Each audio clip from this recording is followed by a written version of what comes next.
Welcome to Inside Economics. I'm Mark Zandi, the chief economist of Moody's Analytics, and I'm joined by my two co-hosts and colleagues, Ryan Sweet and Cris. Hi, guys. Hey, Mark. Hey, Mark. How are things? I'm tired. Good. Yeah, I'm tired too. I know why I'm tired. Cris and I had a client dinner last night in New York. We're on a bit of a tour here. We were in Chicago, Toronto, DC, and that last night was New York. And I had my first gin and tonic in quite some time. That was a mistake. Just out of practice. Huge mistake. Because I followed that with a fair amount of white wine. Maybe I shouldn't be saying any of this, but yeah, Moody's HR is going to be reaching out to you. Yeah, I'll have to say the gin and tonic tasted good going down. Did you have any alcohol last night? No, you generally do not. You want to be sharp, right, Cris? I want to be sharp. I did have a little bit of white wine. A little bit of white wine. Yeah, good. And are you a gin and tonic kind of fellow, Ryan? No. Yeah, I learned my lesson in college. I stay away from gin. Oh, really? Yeah. You swear off gin. So do you have a alcohol of choice? No, not really. I'm not a big drinker. You're not? Yeah. No. Well, I think we established on a prior podcast that he's a Budweiser guy, right? Oh, he's no, a Budweiser no. guy. Bud Light, right? Bud Light. Bud Light. Not a chance. Wait, why? Beer's the best one to do. You're pretty snooty. That sounds Yeah, pretty snooty what's to me. going on there? You're slumming your nose up at Bud Light? What's No, that's that just all what we about? drank in college. So Well, it's back. I know it's back, but it brings me back to my college days, and so Okay. I try to avoid it. All right, we're gonna bring in our guest because I want to know what he drinks. Yeah. Nick Bunker from Indeed. Nick, welcome to Inside Economics. Hi there. How you doing? So what's your drink of choice? I'm a beer guy myself. You are. Not so much Bud Light. I am a bit snooty when it comes to beer. I'll admit to that.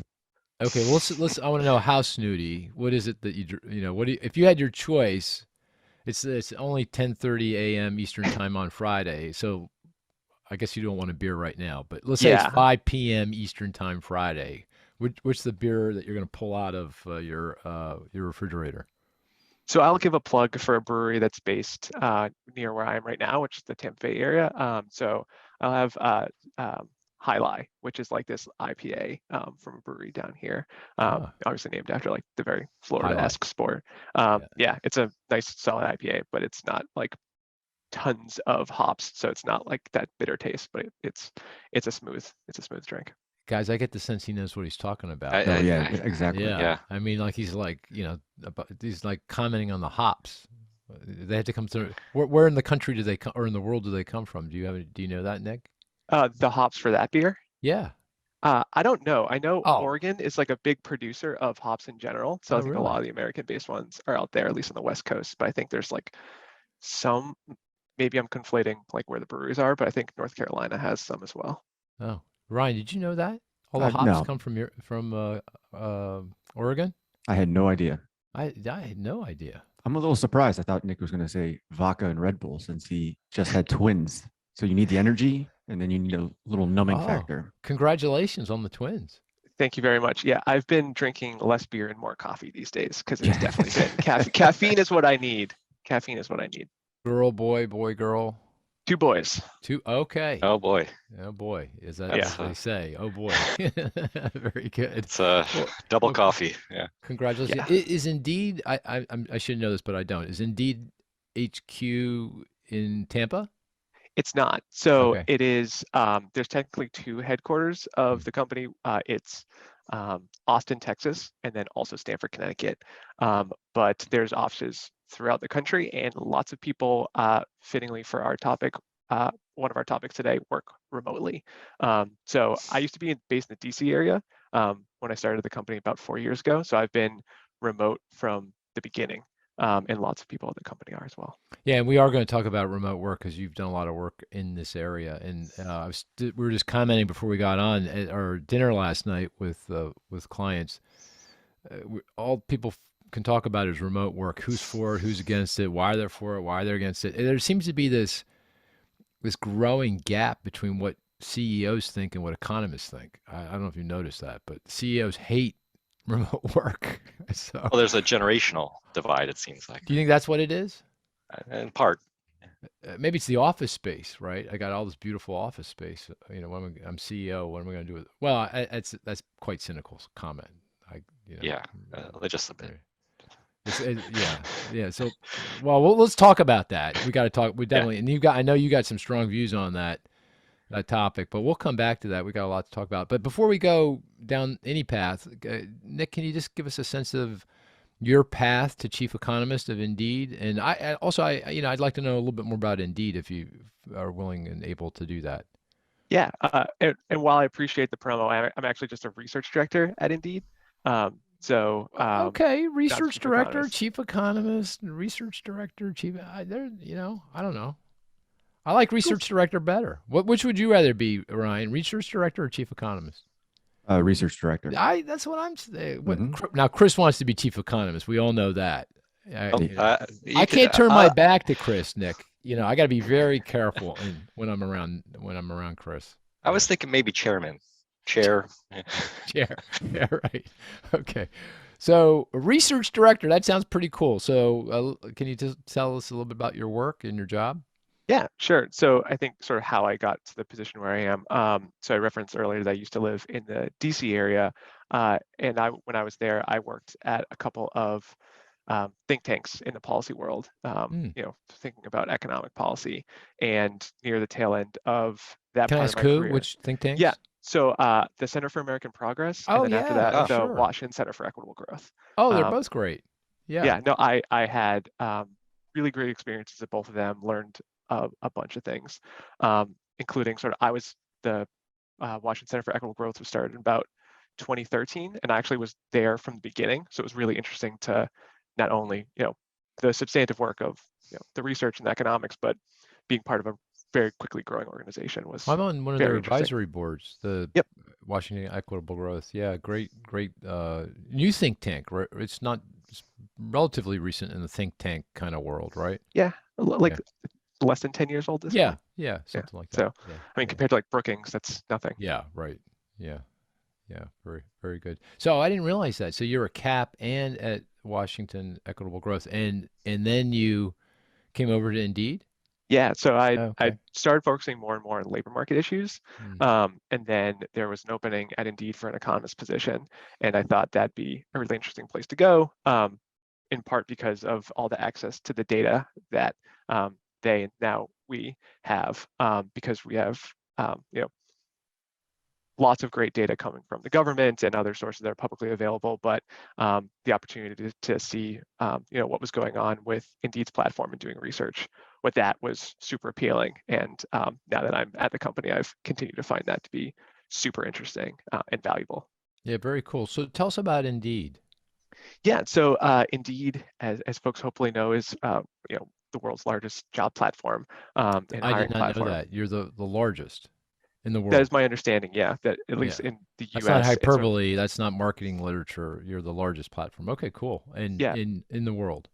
And that is one of the advantages of sort of the team that I sit on, the hiring lab, is that we're doing research not just in the US, but across, at this point, 7 other markets as well. So we have folks in the US, but also in Canada, the UK, Germany, France, Australia, and we just had a Japanese economist start last month. So what's enlightening is that we're all using the same data source. So it's not like when you're trying to compare, say, unemployment rates or job vacancy rates across different countries, where you have to think, find some standardized data source or understand the difference in the definition. We know that things are consistent because we have the same platform.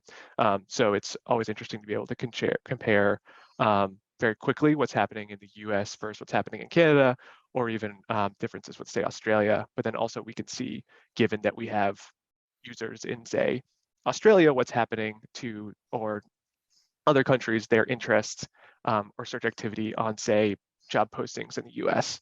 So we can see sort of not only movements within a country, but also, say, international interest or international intended migration moves. And that's actually something that my colleagues over in Europe looked at earlier this year and released a report on how the migration changes, like mobility changes.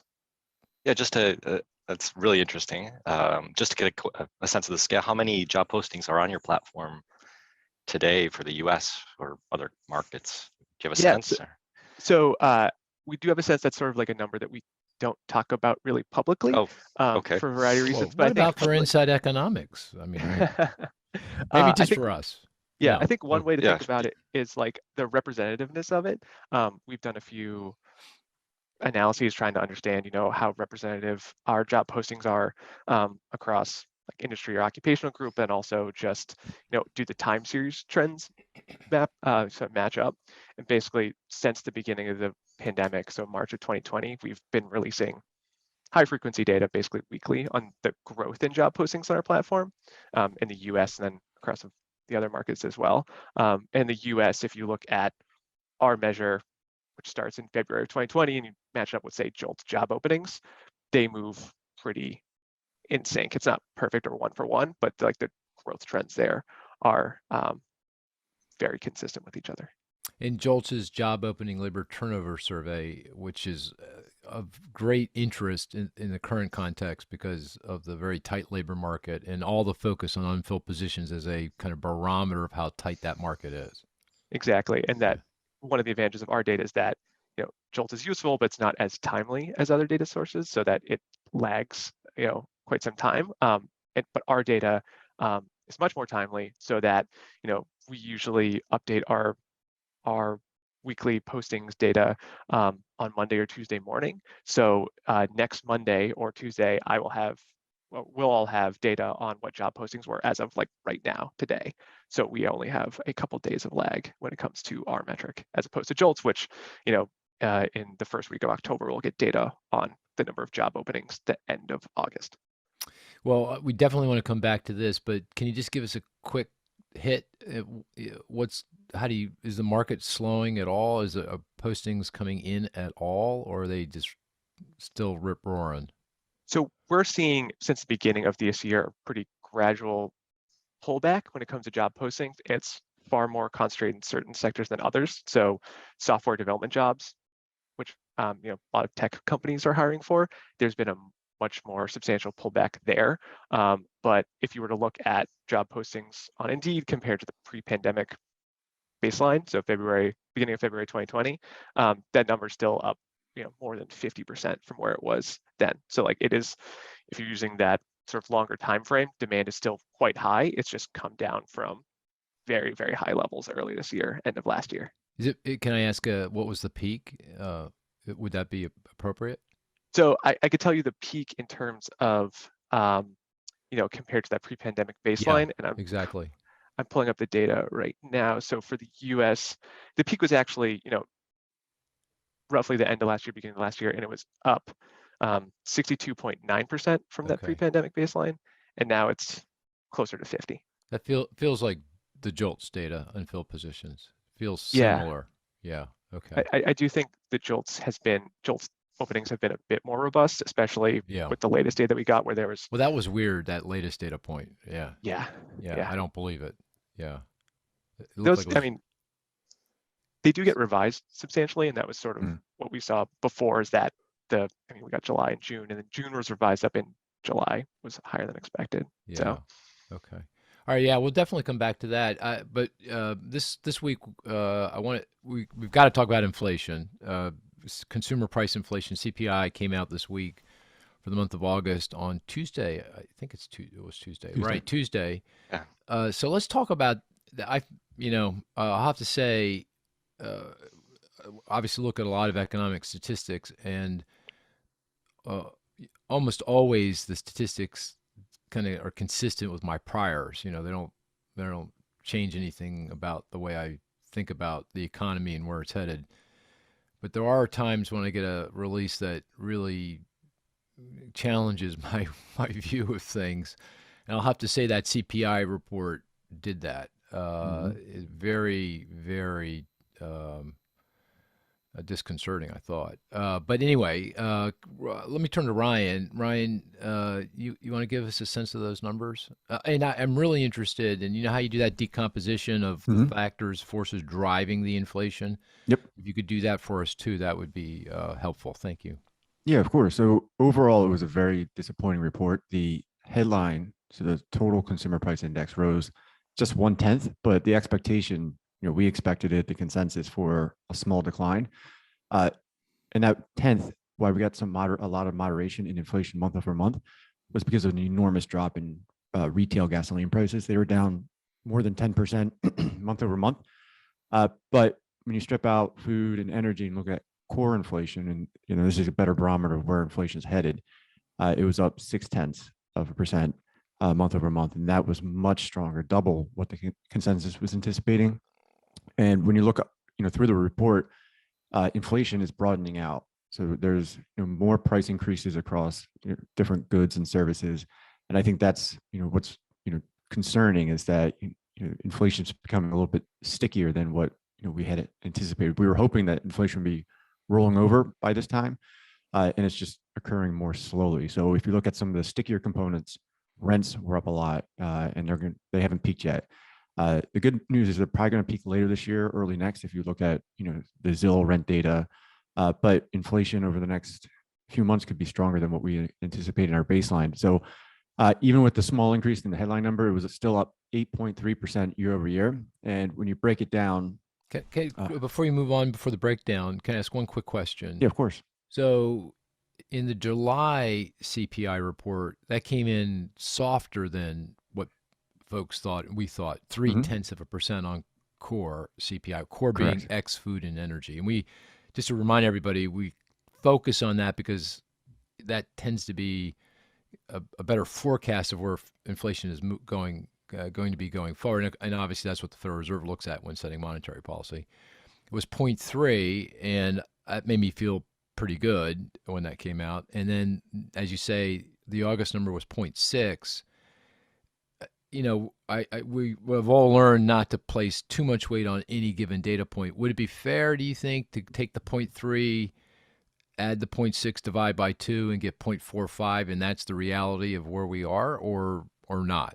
Yeah, I usually average over 3 months.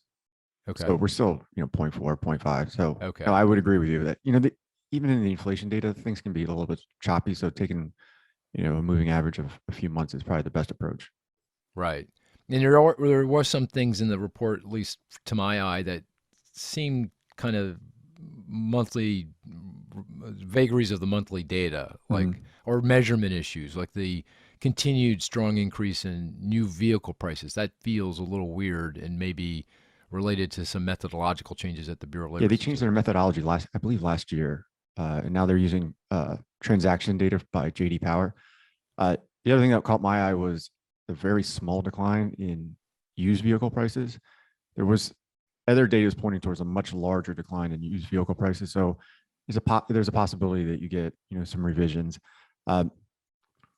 We always warn about like response rates, and response rates for some of the components of the CPI are very, very low. So to your point, we could see some revisions, and you got to really take each month with a grain of salt. But the other thing that jumped out was college tuition.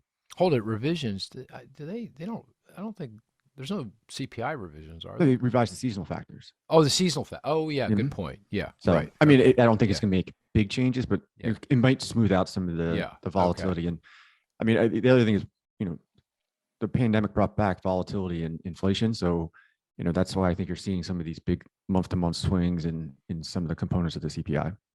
Got it. Okay, so the decomposition, can you decompose the 8.3% year-over-year CPI inflation number into what's driving it? Yeah, just one comment on college tuition. Yeah. That rose more than I anticipated. And that's because in the last couple of years, colleges were trying to keep tuition down, the increases.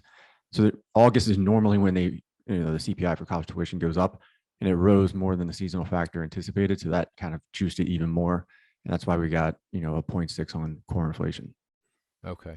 All right. So the decomposition. So 8.3. So just as a reminder, the CPI was up 8.3 year over year. Supply chains. So that's poster child is new and used vehicles. It also includes children's apparel, electronics, things that are being disrupted by global supply chain stress. That added 1 percentage point to year over year growth in the CPI, which was identical to what it was in July. Energy added 2.1 percentage points, which is down from 2.9 percentage points contribution in July, and that's just a reflection of lower prices at the pump. Food is adding 1.5 percentage points to growth in the CPI, and shelter is adding 2 percentage points. So that shelter one, that's the highest since I think the early 90s. So that's a significant contribution, and that's sticky. That's going to hang around for a lot longer. Whereas energy and food and supply chain should start adding less and less over the next few months. Shelter could add a little bit more. Okay, so let me ask you this. So let's just assume oil prices stay roughly where they are, give or take, going forward. And that's a big assumption, obviously, a lot related to the Russian invasion, what the European Union decides to do or not do with regard to sanctions on Russian oil, whether a hurricane blows through the Gulf and knocks out a refinery, who knows? But that's our working assumption. And let's assume the supply chains continue to iron themselves out, and that goes to the pandemic becoming less and less of an issue. Again, a big assumption given China's no COVID policy. Maybe they have to shut down big parts of their economy again. But let's abstract from that. Let's just no railroad strike. No railroad strike. Nothing like that. Which, thank goodness, we averted that one. That would have been a disaster. Okay, those are my two assumptions. So that basically says the energy contribution comes out of the CPI. The supply chain contribution comes out of the CPI. A big chunk of the food price inflation comes out of the CPI because a lot of that's just the cost of getting the food from the farm to the store shelf. Where do we go on inflation? And we were at 8.3. Do you do your decomposition, that analysis? Where are we going roughly? Down close to 4. 4. Okay, 4%. Okay, and I would characterize the Fed's inflation target on the CPI probably high end 2.5% because there's correct methodological differences between the CPI and the core consumer expenditure deflator, which is what the Fed targets at 2%. And right now, the gap between the CPI and the PCE deflator are about 0.5 point. So let's say 2.5. So we have to go from 4 to 2.5.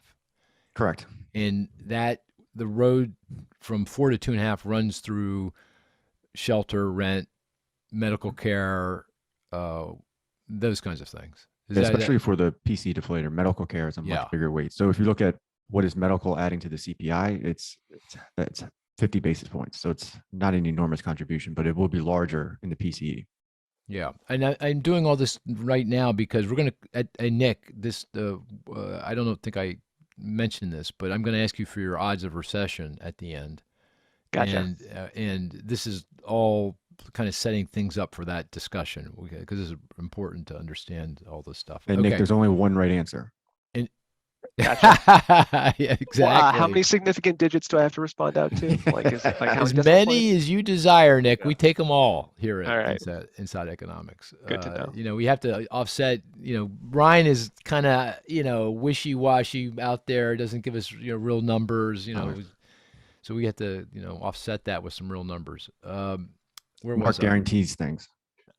Apparently I did. I can't. That just doesn't sound like me. That's a reference to another podcast. We're not going down that path. What was I going to say? Oh, anything else, Ryan, you want to bring up on the report, CPI?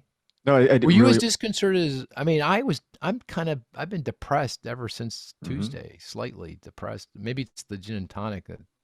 Well, that was the reason for the gin and tonic. Oh, that was the reason for the gin and tonic. Yeah. But when I talked to you on the phone after the CPI report, we were both kind of glum about it. Yeah, bummer. I was hoping inflation would be coming in faster than it is. Okay. Hey, Nick, sorry, go ahead. Oh no, it really altered market expectations for the next meeting. So tell us about that. So no, the Fed meeting. Yeah, so the markets are fully pricing in a 75 basis point rate hike. The odds of a 100 basis point rate hike went up to 25%, and now they're back down to like 16%. So I think it's pretty much a slam dunk that they're going 75 next week. Yeah. Okay. Hey, Nick, do you have any thoughts on the CPI report? I mean, do you look at that as closely as we do? I definitely do not look as closely at it as you all do. Basically, okay, that was a bad question because Ryan is definitely down and dirty with that report. You're right. Yeah, No one is down into the bowels of that more than Ryan, I'd say. Yeah. It's a high bar to clear. I think when those numbers, the CPI numbers come out, I basically just look at what happened to rent of shelter, and just sort of check in on that every month. So the number that we got in the latest data was obviously not great because that's still super high. So that's sort of my, for me, thinking about inflation, it's usually just what's happening to rent, and then also I already keep track of this already, but just wage growth trends. Yeah. And we're definitely coming back to that. I mean, the one thing I'd add on the rent, the CPI, you can break it down regionally as well. The BLS, the Bureau of Labor Statistics, releases regional data, which I think is, fascinating now because rent, so shelter in the South is up almost double digits. So that's just a reflection of, migration patterns and things like that. So it's like, if you rank order, I think off the top of my head, to South, West, Midwest, and then much lower is the Northeast. Yeah, this is a good place for me to turn to you, Chris, in the housing markets, because what I've heard anecdotally is that some of those previously high-flying markets in the South and the West are now really cooling off, and we are starting to see some real moderation. Certainly in house prices, they're starting to fall, Yeah. but also in rent growth. I've heard, again, anecdotal. I haven't seen it in the data yet, but the rate of increase in market rents. What new renters need to pay to move into a rental unit is coming in pretty quickly. And actually, some places are actually now declining because of demand destruction. We're having rents so high that people can't form households. They can't leave their parents' home, or they can't, strike out on their own. They need roommates. So it's having a real impact. And of course, the remote work dynamic is still playing out, but not nearly as forcefully. I mean, we're not seeing as many people from LA move out to Phoenix or from New York down to Tampa, that kind of thing. Have you Yeah. been watching this? Have you, are those anecdotes same thing you're hearing? Yes. Definitely seeing a slowdown across the board when it comes to housing. Now, you're right. The multifamily, the apartment market is also slowing, but it's not nearly as dire as what we're seeing in the housing prices and the home prices, because if people can't afford to buy homes, they rent. If they can't rent, then they just don't form the household, to your point. But so there is still that dynamic. So things are slowing, but I haven't seen or heard of really sharp declines in rents just yet. We are getting more supply, and if you look at permits, right, the multifamily construction market is, I won't say healthy, but it's healthier than the single family. So the builders are clearly responding to the demand. So that will also help, but that takes a bit of time for those multifamily properties to come online and actually help to reduce rents further. But yeah, I think the direction is clear at this point. There's really no opportunity for an apartment manager to raise rents very aggressively. The affordability is just out of reach. So. Right. So we're getting more supply. Yep. And we're getting, feels like Demand destruction. some demand destruction. So the net of all that feels like rent growth market rent growth is starting to moderate. And that should start to show up in a moderation in the CPI rent. Not quickly, but perhaps by next spring or so, we might be able to see some rolling over of the contribution of rent, cost of shelter to overall inflation. Is that kind of sort of right? Okay. I think that's accurate. Okay, that would be nothing helpful. quick. Yeah. Okay.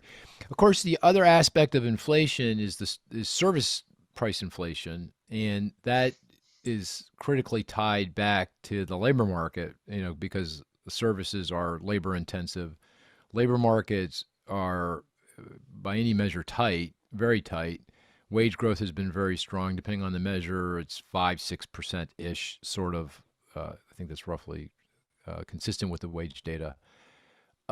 So, Nick, maybe we can turn back to you. Let's explore, how tight is this labor market? And let me just preface it by saying some of the tried and true measures of labor market slack I've used in the past, they're not screaming, this labor market, the labor market's at full employment. There's no doubt about it.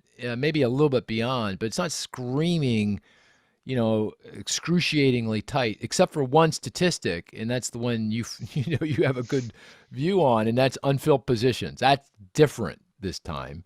So how do you think about all this? How tight is the labor market?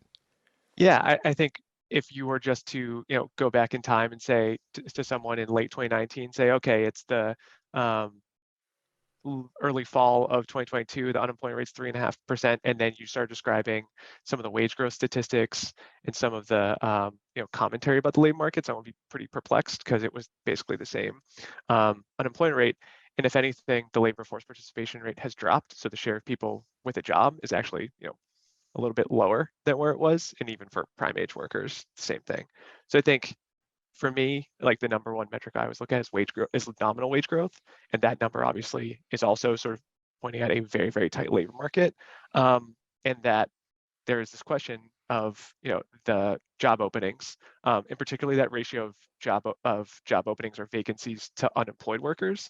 I follow the JOLTS report pretty closely, and that's a statistic that you can that I've tracked for quite some time, but it went from something that no one really talked about to now I feel like every other time or every time Chair Powell talks about the economy and labor market, that's a statistic he turns right to talk about how tight the labor market is. So I think part of what we're seeing is that economic growth and demand for workers just sort of burst out of the gates in the spring of 2021, and that there's just been such fervent demand for workers after we got mass vaccination started rolling out. There was a lot of fiscal support for households, especially with that, the American Rescue Plan, and that sort of turbocharged at least consumer demand, and employers just thought, okay, now it's time to quickly staff back up. And we're just still in an environment where there's high level demand for new hires, but also at the same time, we're seeing really high levels of quits. So there's sort of this desire to backfill for the people who left. So we're just in sort of in some ways, a self-sustaining environment of really high demand for workers. And that is, I think, different from what we're seeing back in 2018, 2019, when it was a more slow and gradual recovery. And that's why the labor market just feels and is much tighter than it was back then. Okay, so right now, according to JOLTS, again job opening labor turnover survey, there's a little over, I believe, 11 million unfilled positions, and there are, I believe, 7 million number of unemployed. So you divide one by the other, it's almost two times, not quite two times. What is that? 1.5 times, something like that. Yeah, I think the latest data was it was just under 2. Oh, is it just under 2? Yeah. What am I Yeah. missing? Or maybe it's 5 million unemployed. Yeah, I think it's 5 million yeah. unemployed. Yeah, sorry, I miscalculated. So it's around 2, let's say. Mhm. And then you're saying pre-pandemic, it was elevated. It was probably like 1.5. It was 1.2, 1.3. Okay. Which prior to which JOLTS only goes back to the end of the year 2000. Right. But 1.2 was the all-time high for that series over that almost 20-year period. And then obviously now it's even more elevated. I think what's also interesting is that if you look at that ratio, it obviously spiked or sort of dropped significantly in the spring of 2020. But Pandemic. the pandemic, but if you think about sort of how the unemployment rate rose so much, it was lots of people on temporary layoff. And those are people who get recalled. And job openings are for or at least the way you think about it, BLS is trying to capture is that it's demand for new hires. So recalls don't get counted, or should when they ask employers about open positions, they say, but recalls don't count for this. Oh. So if anything, if you take away those temporary layoffs, that ratio didn't really dip that much because demand dropped, but the huge rise in unemployment was mostly for temporary unemployment. And you actually see it sort of does line up with some of the wage growth measures, like the ECI. It drops in 2020, but not to the extent that it dropped back in after the global financial crisis. The employment cost index, ECI, that's Yes. the gold standard for wage growth because it controls for wages, because it controls for occupation, industry mix, that kind of thing, Yep. which is a little over 5% as well. Okay, so it sounds like the way your favorite go-to measure of of labor market slack, how tight is the labor market, is that you look at unfilled positions, divide by unemployed. That's a pretty good rule of thumb for how tight the labor market is. I'd say for thinking about the differences between, say, 2019 to now, I think that's in my top tier. I would also put, and I think the one that would go slightly above that is the quits rate. So the share of people who voluntarily left their job in a month. There's a pretty strong correlation between the openings rate and the quits rate. And I think the quits rate has a clear pass-through or connection with wage growth. Because you think about it, a lot of wage growth happens when people are leaving their old jobs and taking new ones. So I think that if you look at, say, the different industries over the pandemic era who've seen some of the fastest gains in wages, it's also the sectors that have seen some of the proportionally the biggest rises in their quits rate. So leisure and hospitality, which has seen tremendously fast wage growth, also saw a very large rise in quitting. So I think of those metrics, I would weigh up. I sort of rank fairly highly, and the quits rate I think would be up there near the tippy top. The other thing I've observed in the JOLTS, and I'm wondering if you see the same thing in your data, is the increase in unfilled positions is across the board. It doesn't feel like there's the only industry in the JOLTS where we haven't seen a huge increase in unfilled positions is construction, I believe. But other than that, it feels like it's up a lot. You know, healthcare, financial services, professional services, manufacturing, retailing. You mentioned leisure hospitality. Do I have that right? So in our data, it is a very similar trend. That Yep. it is the differentiation there is just like how much things have grown, not whether or not they are above pre-pandemic level or below it. And that I think that's the case now. Back in late 2020, early 2021, that was not so much the case, but really it was that spring of 2021 where we started to see things really sort of explode when it came to job postings on our platform. But also, I think that characterizes the JOLTS openings data pretty well. What about regionally? Do you have any sense of this across the country? Is it just uniformly coast to coast? So we're able to look at our data by metropolitan area, so MSA. And one thing that we noted is still the case now is that a lot of the larger metros have seen slightly weaker job posting growth than other parts of the country. And part of that is compositional, just like some sectors have bounced back, or occupational groups have sort of bounced back much quicker than others. And so some of the hospitality and tourism, or even some of the like loading and stocking, so that's sort of warehousing jobs, those have bounced back quite a bit, and they tend to not be concentrated in some of these bigger metros. But also one thing that we saw in our data fairly early on, sort of the bounce back from the pandemic, was that we were seeing weaker growth in job postings for food service and retail jobs in some of these big metros, which also were metros that tended to have more uptake of remote work. So it would, and this is actually something we saw in, you can see in our UK data too, where basically cities or metropolitan areas where there was more remote work or even more direct measures of fewer people going into downtown business districts, you were seeing weaker growth in postings for food service and retail jobs, where to think about it, sort of there's less demand for going to a lunch spot or an after work happy hour place if there's fewer people in the downtown area. So it looks like that sort of shift in movement of people within metro areas was having a spillover effect when it came to demand for positions that basically relied on people going to those areas. So it's up everywhere, but you're saying not up as much in big urban centers where remote work might be an issue. That people are leaving have left those big cities and moved to other parts of the country. Essentially, yeah. Yeah. What about globally? Do you see the same thing? I think you mentioned you're in 6 or 7 countries. Are you seeing the same thing across all 6, 7 countries? Roughly. So I think Roughly. so. We are seeing that demand or sort of postings on Indeed are elevated across the 7 markets that we've been tracking throughout the pandemic. It's just the extent to which they have risen. The US definitely saw much more rapid growth early in 2021, so sort of that initial stage of the reopening of the economy. But now I think we have seen some fading, say in the US in job postings on our platform, but Canadian job postings have held up more than others. We know that we were in Toronto and we were listening to clients in Toronto, and some of the stories were pretty incredible. We're trying to hold on to labor. Talk about a quit rate. They were really having trouble.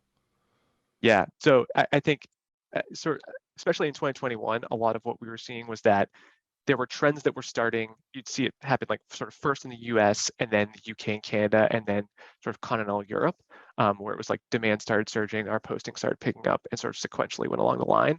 And even just anecdotally, because a lot of our economists also talk to clients of Indeed as well, and sort of like the stories about, hey, we're having a hard time filling a lot of these positions, and then sort of concerns about labor force participation. You start again, it followed like the same route of which markets it was happening in. Let me ask you, look up a pet theory I have, which I can't prove one way or the other, but doesn't mean I can't hold to the pet theory. So, but maybe you can disabuse of me of this. Is that not all job postings are equal? That I would call them soft openings. Like economy reopened a year ago, now a little over a year ago, spring of 21. Everyone back to work, posted a lot of job openings, and once you put up as an employer, you put up openings, you're reluctant to take them down. But you can do a lot of things to keep them up, but navigate around. So, for example, okay, just don't hire anybody until the next budget year, or downgrade the position effectively from a high skilled to a medium skilled, or a medium skilled to a low skilled. There's a lot of, not all job postings mean the same thing. Can you measure that, or do you have any sense of that? Do you think that's having any impact on what we're observing? Yeah, so I think I broadly agree that not every posting is equal to other postings, but I think there are ways that we've looked at our data to try to understand, how much that has shifted. So, on that first point, the idea that there are some, I've heard people refer to this as sort of perma postings, that people just put up a posting and let it Oh, I like the sit way on the that's platform. a great way of describing it. Perma posting. So, yeah. So one way that we try to account for that in our data is that, so I've been talking about the sort of series that we create with job postings. That's sort of the total stock. We also do create a series that what we call new job postings. So it's postings that have been on Indeed for 7 days or less. So it's more of like a flow metric. So you imagine if there's those perma postings, they're just not included in this metric because we can see how many days a posting's been on Indeed. So we sort of track what that measure has done. And over the course of the pandemic, it's more volatile. It's a smaller share of postings, and it's more. It led the way down and it led the way up, but the trends are basically very similar. Where like it follows the same course. So I think, when it comes to recruiting, there's definitely some postings that are like endure for quite some time, but we have a metric there that shows, when it comes to just new postings, it paints a very similar picture of what's happening to at least hiring intentions. And also that, there could be those perma postings, but even if we were to see, say, an increase in the sort of duration of job postings on our platform, that also, it could be reflective of some of those tactics. It also could be reflective of just it's harder to hire for those positions, and that there's a thinner market for the kinds of thinner or tighter market for a hire. So it's going to take you more time to fill that position. So that could be one, but I do think that the new postings accounts for that. And then there are other. So your sense is that's not a significant phenomenon here. That we can't discount the level of postings compared to where we were a year ago, or that's not right. That the postings we're seeing now are as good a posting as was about a year ago, roughly speaking. Yeah, and that phenomenon existed back in 2019. Yeah. Existed now, and I have not seen any indication that it has become more common or more prevalent than it was Okay. back before the pandemic. Okay. Interesting. Do you see any differences by sector or occupation along those lines? Or so is the banking sector more likely to have a lot of perma postings, or has that trend shifted than other sectors like services or? So we haven't done any like direct analysis of, or like coming up with a metric of like the perma posting share of Indeed postings or anything like that. We do Okay. look at those new postings by sector, and for the most part, like the aggregate series, the new and total postings roughly move in line. So I think it's, my read is that we've, at the sector level, it doesn't look like there's been a significant change in sort of the cross section or within a sector. It doesn't look like there's been a material change there either. So no real compositional shift. That's what I'm hearing. Doesn't as look well. like it. Yeah. Okay. Yeah. We need an ECI for Indeed's Yeah. job postings. Yes. So that actually is something that we have not done. We have not released this for the US yet, but my colleagues in the UK have used data on salary and wage information in Indeed job postings and have calculated basically a compositionally adjusted measure of growth in offered wages in postings. And it does look like it sort of leads. Gosh, some I of the have so UK many measures. questions. I've got so many questions, and I've got so much ground we want to cover. I'll ask one more kind of in the weed kind of question. Sure. This goes to my ignorance around your business model. Do employers pay you a fee for the posting?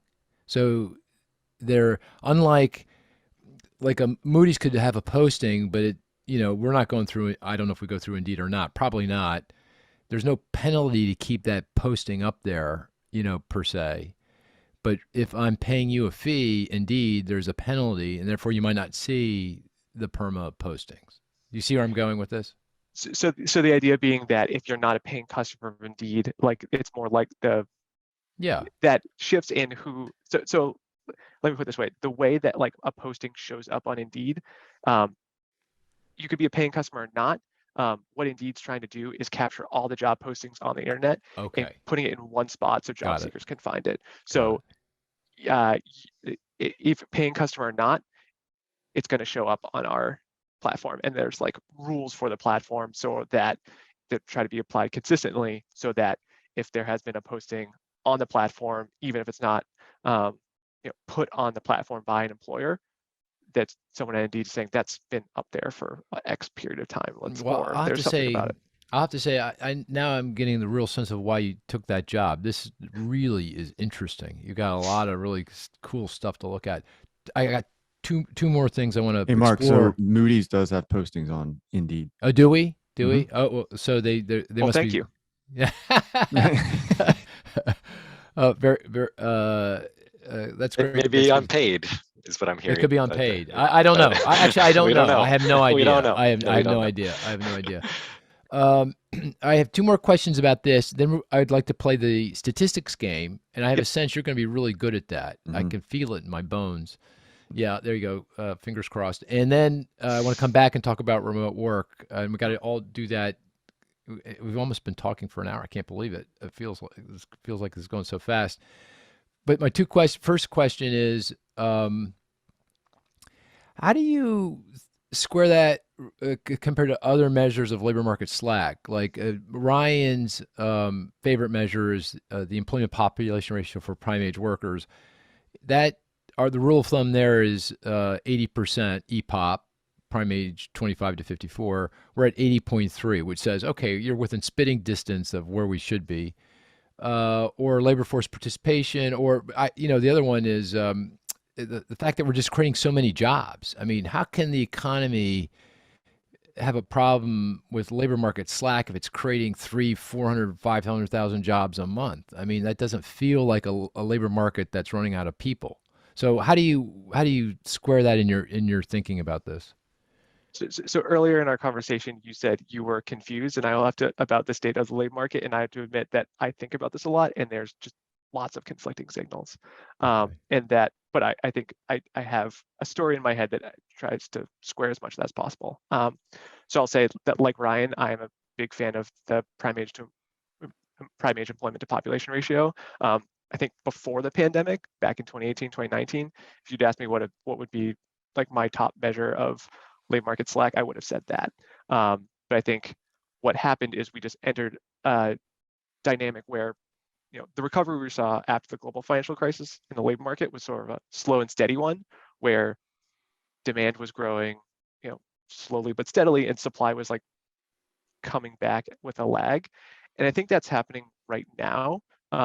Just everything has been turbocharged and sped up, so that demand, which leads supply in the labor market, just went firing ahead really quickly.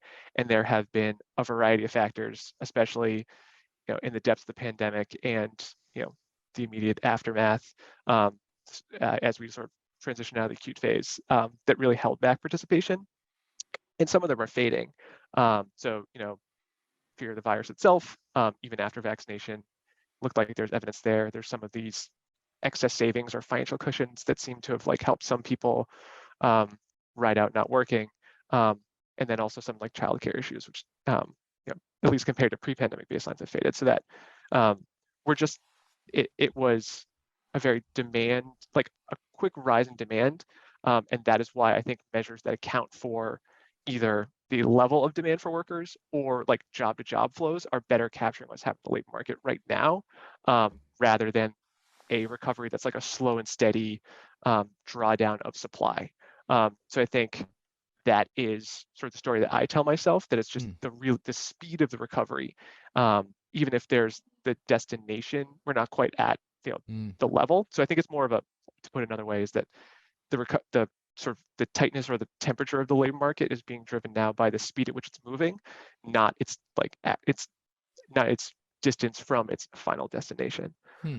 So that as things slow down, you might get a fading in the tightness of the labor market, or that temperature might decline a little bit, but it'll sort of get back to where you would have expected if, say, the prime age employment to population ratio gets back to that pre-pandemic or a little bit higher. So it's sort of like overshot what you would think given supply, the level of supply or level of employment, because of the speed of the recovery.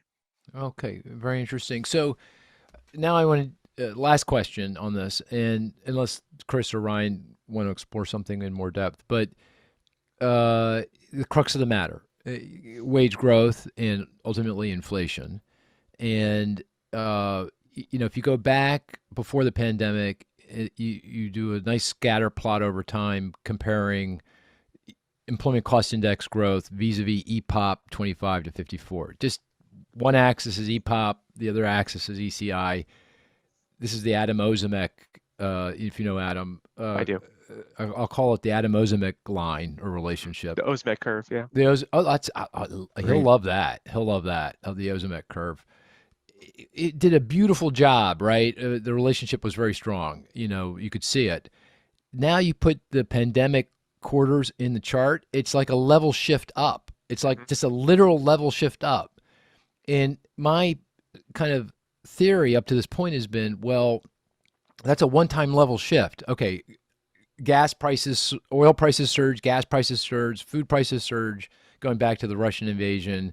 We had all these shortages because of the supply chain issues, vehicle prices. Workers said to employers, hey, look what's happening here. Give me a bump to my wage. And so you see this level shift up in wage growth. But if that kind of narrative is correct, that diagnosis is correct, then now that oil prices are back in and we start to see, these inflation for food and vehicle prices, all the things that we think we're pretty confident are going to happen here, if assuming this the invasion doesn't go down a dark path, or we get another problem with the pandemic, we're going to see that wage growth come right back to the Ozimek curve. And life is good. We don't need to see the Fed jack up interest rates to a place where we're going to push ourselves in the economy. What do you think of that theory? So I have similar thoughts, but I think for me, the story of like how we get back the Ozimek curve, and I hope Adam really enjoys this, is that he will. He will. Oh, he will. Oh, he will. Oh, he's going to tweet about this. I can feel it. He better tweet about it. Yeah, he better. Because you're a big Twitter guy too, I believe. I am, unfortunately. What's your Twitter handle? It's just Nick_Bunker. Okay, you see how I'm helping you advertise here, Nick. I appreciate that. Yeah, okay, Thank you. okay. And I'm at Mark Zandy. I'm just saying. Yeah. Plug everyone. Plug everyone. Ryan is rolling his eyes. I knew that was coming. Yeah, absolutely. It's I been haven't a done that in while. a while. It's It's been a while, though. while. Yeah. Mhm. Yeah. Anyway, sorry, Nick. I interrupted you. Go ahead. No worries. So I think that my view of that is that one of the things that differentiates sort of the 2019 and 2022 labor markets, even if they have somewhat similar employment to population ratios for prime age workers, is that the quits rate's much higher. That within employment, there's far more churn, and particularly in sectors that already had lots of voluntary churn, so quits, so leisure, hospitality, retail. So I think it is some of that dynamic is it's those sectors that's not reflected in that metric because an employed person is an employed person is an employed person in that metric. It doesn't account for like lots of churn within that metric. Oh, So I I think see. a story I could tell is that we start to see the quits rate start to really fade from the still high levels we're seeing right now. It has faded a little bit this year, but still well above pre-pandemic levels. That could start to come down. I think the issue there is that some of the sectors that have seen the biggest rise in churn, that have seen some of the stronger wage growth, are in sectors that aren't necessarily directly affected by interest rates. So like if the Federal Reserve is trying to cool down wage growth, their tools might not be well equipped, just because a lot of stuff in leisure and hospitality, it's hard to see the direct pass through from higher interest rates necessarily to fewer people going out to restaurants. I have this bad feeling when we get to the odds of recession where Nick is going to land on this. I'm just getting that dark, foreboding feeling. Okay, all I don't right. think you need to worry about Nick. I think you got to worry about Chris. Oh yeah, look. Oh, yeah. We already had a conversation last We already night. had so- we had a lengthy Yeah. conversation about this. Yeah. Yeah. What was I going to say? Oh, the game. We're going to play the statistics game now, and that is just to remind everyone. I know people get annoyed who've listened to the podcast before, but tough. I'm the moderator. How do you play the game? Oh, the game. Each of us give a statistic. The rest of us try to figure it out with clues and questions, deductive reasoning. The best statistic is one that's not so easy that we get it slam dunk, not so hard that we never get it. And this is where I kind of go off the rails a little bit. It has to be related to what we're talking about and the statistics of the week. Sorta. That would be nice. Okay.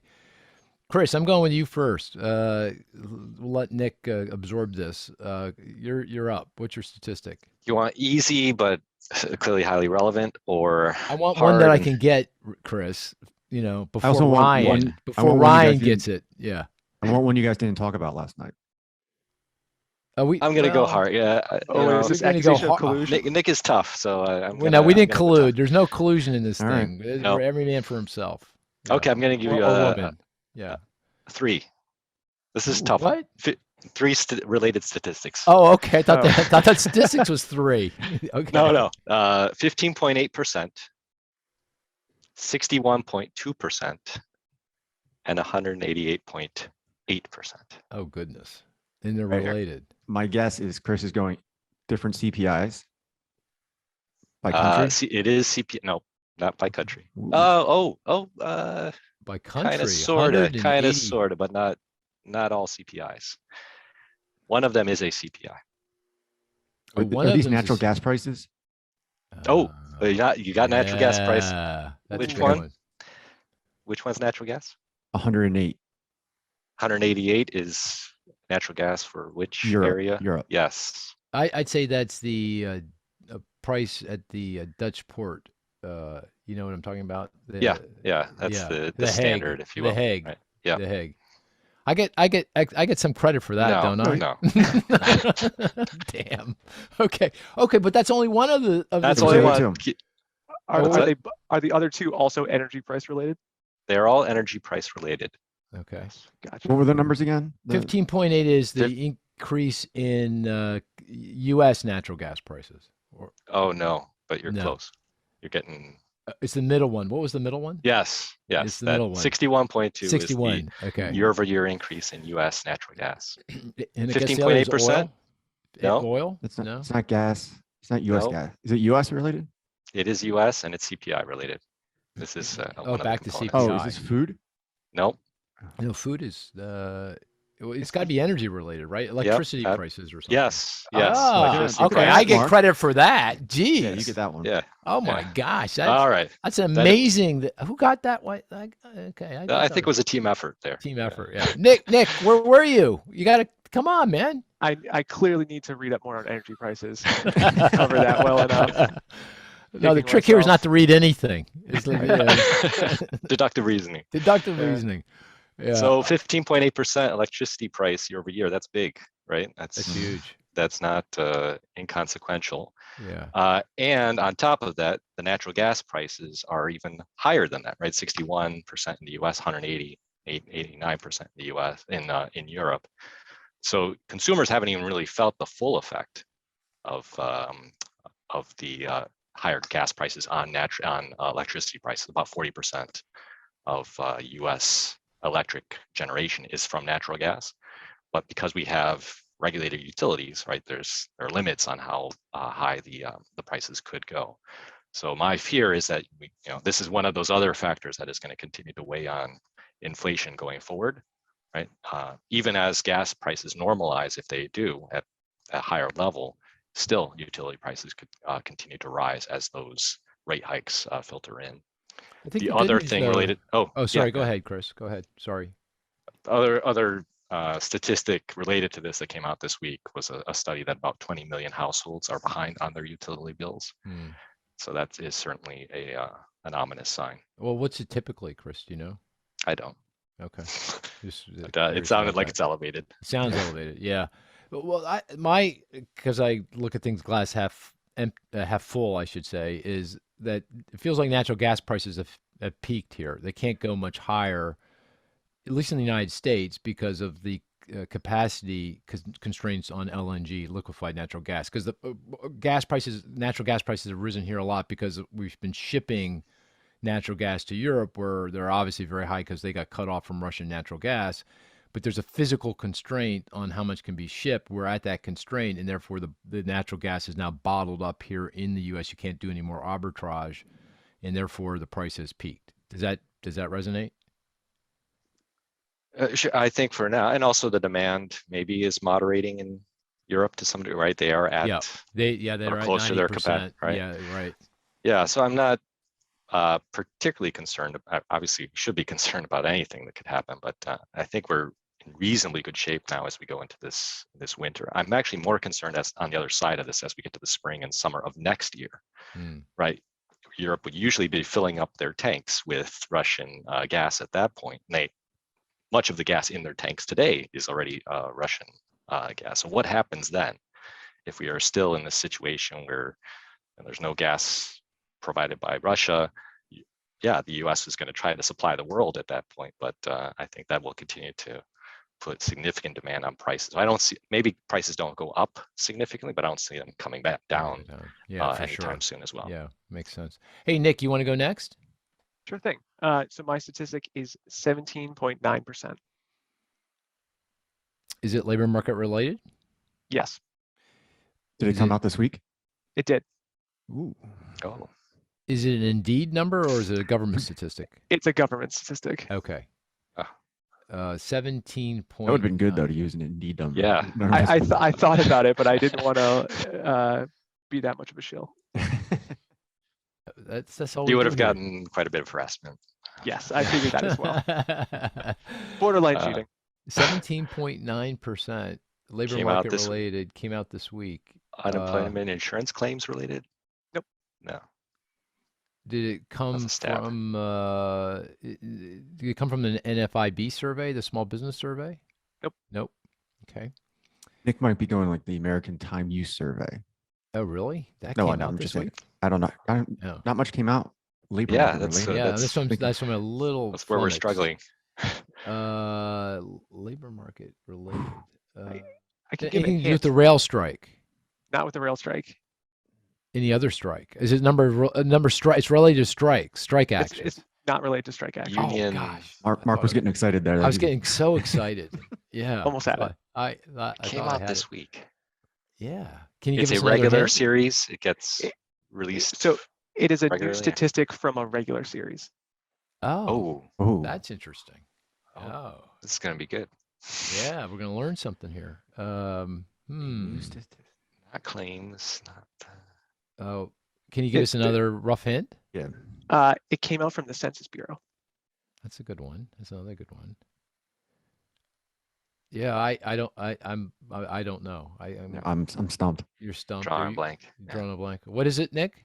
Yeah, so this is from the Census Bureau released new data from the American Community Survey. Ah. So 17.9% was the share of people who worked primarily from home in 2021, which is up from Ah. 5.7% back in Mm. 2019. Oh, that's a great statistic. That's an excellent. That's an awesome one. You should get So- a cowbell just Yeah, for we'll give you a that. cowbell. Yeah. Thank you, thank you. Very, very yeah, well done. very In deserving. fact, It I feel a met little all the ashamed. criteria. All the criteria. Yeah, I feel a little Timely. ashamed for Ryan and Chris for not getting that. So I thought this one was relevant for obviously remote work, which is something on the docket for us to talk about, but also the fact that when it comes to like official statistics on the number of people actually working remotely, it's been a bit tricky to track that because in May of 2020, the BLS and Census added this question to the household survey for the jobs report, asking about people working remotely. But the way they phrased that question was because of the pandemic. So that number has Right. been drifting down over time, Oh. but mostly that's probably people saying, well, I'm not Yeah. doing it because of the pandemic anymore. So this metric accounts for that by asking people, do you work primarily from home? And it's more than triple, like it's tripled over a 2-year period. And I also like that it's phrasing about primarily at home as opposed to like just working remotely, which I think is a bit more wishy-washy. So this is from the American Community Survey. So, Correct. okay. And we only have 2 data points, one from 2021 and one from 2019. 29. Oh, That was what, 2019, sorry. Yeah. yeah, it was 2019 to 2021. Yeah. That is like the number that was in the press release from the census, and I was trying to find the actual underlying data, but I couldn't find it quite yet. But I imagine there'll be microdata sometime soon. So I Yeah, we look take forward to a diving into close that. look at that. That's fantastic. Okay, well, let's do one more because we got 15 minutes left, and I do want to talk a little bit about remote work. Can I ask Nick though? Can we have you back? Because we're I not would going love to to have be enough back. time. We're not going to have time to dig into the remote work thing as much as I'd like. Is that okay? Would you come back Totally. relatively soon? Okay, all right. You wouldn't tell me otherwise. On maybe he's going to send me an email, Mark. I'm not so sure. I want to come back. But Yeah, I'm I'm kind not gonna reverse my opinion on this. I'd be of okay. happy Very to good. happy Okay, to come back. one more. We'll do Ryan. Ryan, you go. You go next. All right, so it's a goose egg, 0%. Okay. CPI related? It is not. Well, prices affect this thing, but it's not directly in the CPI. It's price related. It's not price related. Retail sales related. It is retail sales related. Oh, Is well, this the was- control there group was- for retail sales? Yep. Yeah. 0%. Oh, I told you he's a He's on rock fire. star. Look at He's a this. rock star. Yeah. Thank you, thank you. Yep, they're Yeah. unchanged. And July was revised lower, got cut in half. So it was up 0.8% initially. Now it's up 0.4. And why this is important, this feeds into the Bureau of- Can you just explain? Oh, yeah. So Yeah. control retail sales is total retail sales, excluding autos, building materials, gasoline, and restaurants. So this feeds into the government's estimate of real consumer spending. So with the revision to July, the new August data, real consumer spending is on track to rise less than 1% annualized in the third quarter. This might not be a very good reflection of the entire state of the consumer because we're shifting away from goods stuff, which is retail sales, into services. So we'll get services data later this month. But right now, spending looks a little soft in the third quarter, and that lowered our tracking estimate from 1.7, our tracking estimate for GDP from 1.7 to 1.1% annualized. So it's kind of the same pattern that we've seen in each of the last 2 quarters. We started off okay, and then as the source data came in, we just started nosediving. So you know what I'm going to say? You get a third quarter. Oh no. Declining That's going to GDP. kill me. Then how are we? Oh, geez. How do we? So if it declines, I got this question at a presentation I gave, and it was Yeah. an interesting question. If we get 3 I know. consecutive, and I said it that's- depends on what drove the decline. If it's inventories, in trade again, then no, I wouldn't say it's a recession, but Yeah. it's going to be harder and harder to. Oh my gosh. Oh, right. Okay. The job Can full I of ask you, recession. one question you might not know the answer to quickly is retail price inflation. Do we have a sense of, because, for retail goods, inflation can be very different than, for the CPI. They're, obviously going to be tied to each other, but Mhm. do you have any sense of that? What's the inflation rate for retail goods in the retail sales report? That's a great question. I don't know off the top of my head, Okay. but I can look it up for you. Yeah, because we should start seeing some weakness there because of all I the, think we have. yeah, we have. So, okay. So that goods disinflation is happening. It's just not as significant as I think we were anticipating. And this is really into the bowels, but quickly in the tracking, GDP tracking, are you using overall inflation or are you using retail goods inflation? We use retail goods inflation, but the You model, are, okay. so the model, I run it and it spits out the number, and I don't have to, I can go Yeah. into the model and look at what the retail inflation is. But no, we Okay. map it to the high frequency model is a bean counting approach. We use a similar methodology as the BEA uses to calculate GDP. Okay. All right. Okay. Let's move on. Just for sake of time, I had a great statistic, but I'm not going to give it to you because I want to get to remote work. Nick, maybe you can just riff a little bit here and just give us a general sense of your take on remote work. Obviously, it's becoming more of a deal. 17.9% in 20. I think you said that in 2021. That's pretty significant, rising. So, what do you think? Is this here to stay, and what does it mean? I think it's very much here to stay. That I think what we saw prior to the pandemic, I think for a lot of jobs, there was this potential for jobs to be done remotely. And by remotely, I mean sort of totally untethered from location within the US, sort of the situation I'm in, but also more hybrid work. So people working more days remotely, but still going into the office from day to day. The potential was there. It just took sort of Zoom existed. I've been using Zoom since like 2018, video conferencing. The technology was there. We just needed a shock. And unfortunately, the shock that we got was the pandemic. But what we've seen is that at least the acute phase of the pandemic is now over. People are starting to, leave their homes, go to offices, but we're still seeing remote work endure. And this is something that, we can see in Indeed data that we have. We've been tracking the share of postings across a number of markets that mention terms related to remote work. So sort of the share of postings are advertising remote work. And that jumped up significantly in the early days of the pandemic, but has not drifted down. I mean, it's come down a little bit, but still very elevated. In the US in 2019, it's about 2.5%, somewhere in the 2.5% of postings mention those terms. Now it's 8.8%. And so it's been a significant rise. And that's something that we're seeing hold up across markets. Some of my colleagues did a joint report with the OECD on this, and you look across 20 different markets that Indeed has coverage of, and you can see a similar trend that restrictions and lockdowns happened in the spring of 2020, remote work really rised, but that there has been some gradual shift down, but there's been no significant retreat of it, even as we're starting to get closer to a post-pandemic life. It looks like the adoption is pretty sticky.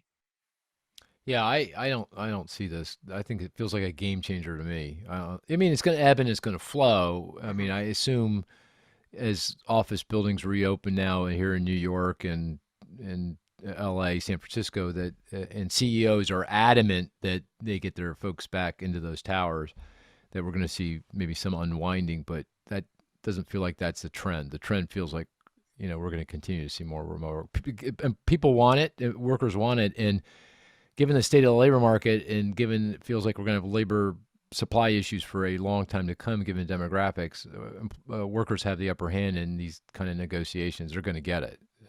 Yeah, and what we can see is we're also tracking searches on the Indeed platform, the share of those searches that are for like those remote work key terms to understand job seekers' interest, and that is a little under 10% of all searches on Indeed right now in the US, which is that's again, I think that's more than 4 times what it was before the pandemic, and that has not drifted down nearly as much.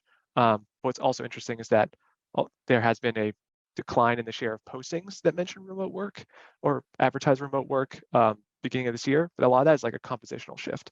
That we've just seen postings pull back more in software development, other tech-related jobs. But if you look inside of those kinds of jobs, the share of those postings that advertise remote work has basically held constant over time.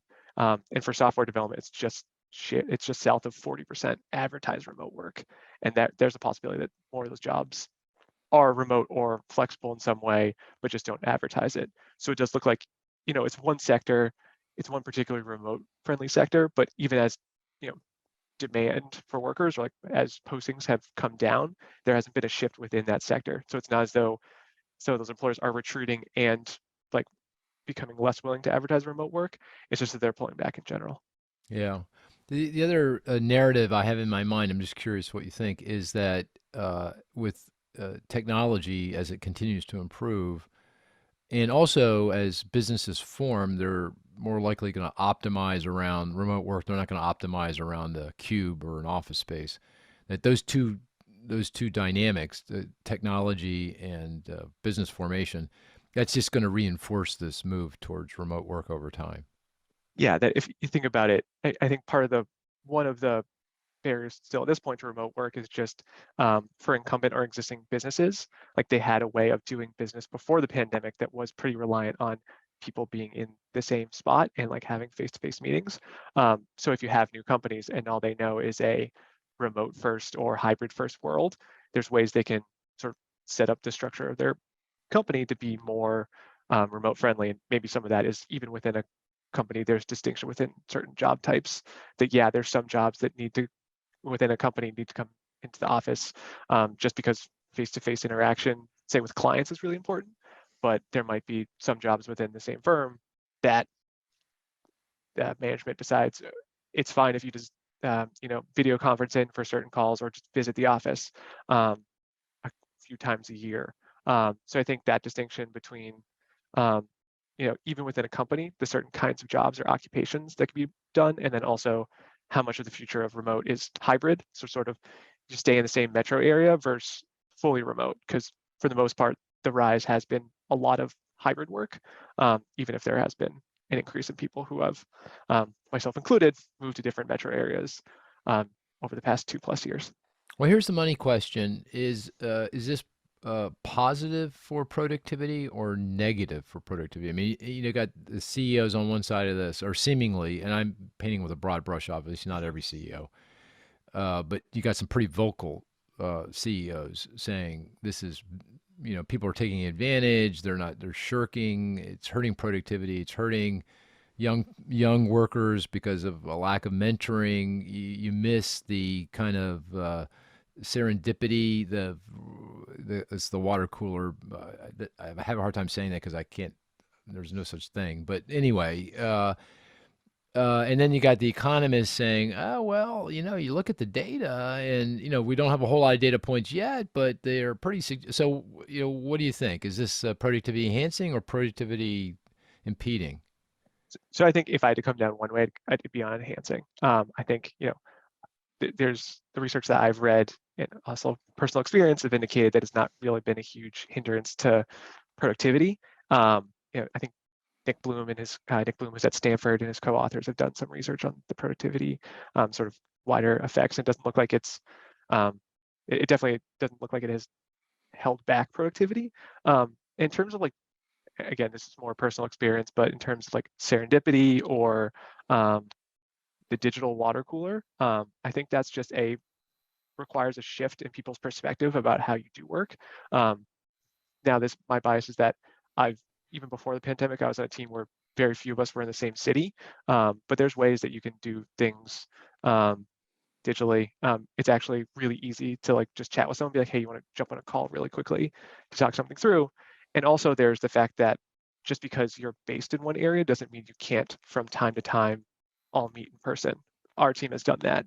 Back in July, we did a meeting where we all sort of convened for the first time for the pandemic, and it was really generative for ideas, and lots of great research possibilities came out of it. But you don't need to do team brainstorms every week or every day. You can sort of plan that out and have some of the benefits of those in-person contact, but getting some of the benefits also of more of the day-to-day work being remotely or done at home. Let me ask, because we are running out of time and I have a hard stop. Are there is there an economist out there or economists out there that are coming up with opposite results? I mean, you mentioned Nick Bloom. I've seen stuff out of the University of Chicago. You've seen your great work on this and others. I've not seen the other side of this. Have you? I have not. Okay. I do wonder if part of it is that if there are potential issues, and that's the sort of thing that's been highlighted by, you know, again, broad brush, like CEOs or like senior management, it might be something that doesn't pop up for quite some time. Like one thing potentially, you know, mentoring or career advancement, maybe that's something that doesn't show up in the data a few years down the line. So maybe Right. maybe it's less. There is no Unintended trade-off consequences. You or don't unintended know. consequences. Just Yeah. reality needs to We need time. align for us to see that. Yeah. Okay. Okay. Definitely. I'm going to book you right away to come back on, and we're going to dig deeper into the remote work. And maybe I just had a brilliant idea. I don't know what you think. Why don't we get Ozimek on at the same time? Wouldn't that be fun? That would be fun. Yeah, it'd be fun. Yeah. Or maybe we can get you two to argue with each other somehow. We'll figure that out. I'm happy to do that. Okay. I knew you would be. And here's the other thing. Though Adam and I do agree on a lot, so it might be less of a Okay, well, situation then than you're I'll hoping pick a for. fight with both of you. I'm really good at Okay. that. Yeah, I can Cool. do that, no problem. And what was I going to say? Oh, probabilities of recession. We can't do it. We ran out of time. So I do think How convenient. gee, I know, exactly. The world will never know. No, wait. On Monday, don't we have a podcast, live in-person podcast? Don't we? do. Okay, Mhm. We'll do it then. we'll do it then. Nick, are you really bummed that you couldn't tell us your probabilities of recession? Or would you like?